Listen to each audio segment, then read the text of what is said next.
Tensionet e forta kanë përfshirë Belfastin dhe zonat e tjera të Irlandës së Veriut, kur protestat kundër emigracionit janë çndërruar në episode të dhunshme pas një sulmi me thik që tronditi opinionin publik. Policia përdori topa uji për të shpërndarë turmat e protestuesve, ndërsa qindra persona, shumë prej tyre me fytyra të mbuluara, dolën në rrugë duke sfiduar forcat e rendit. Ngjarjet shpërthyen pasi një video e sulmit me thik u përhap me shpejtësi në rrjetet sociale. Autoritetet kanë ngritur akuza për tentativë vrasje ndaj një shtetasi sudanez, i cili është paraqitur tashmë para gjykatës. Sipas raportimeve, dhuna e natës së kaluar përfshiu sulme ndaj familjeve emigrante, djegje automjetesh dhe dëmtime të pronave në disa lagje të Belfastit.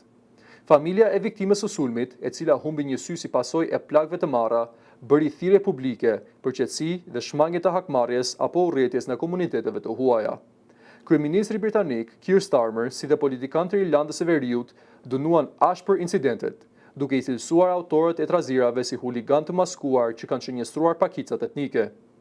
Forcat e sigurisë mbeten në gatishmëri të lartë, ndërsa autoritetet po hetojnë ngjarjet dhe po përpiqen të parandalojnë përshkallëzimin e mëtejshëm të tensioneve. Ndërkohë, organizatat e të drejtave të njerëzit kanë shprehur shqetësim për rritjen e retorikës kundër emigrantëve dhe kanë bërë thirrje për ruajtjen e rendit dhe respektimin e ligjit. Situata në Belfast mbetet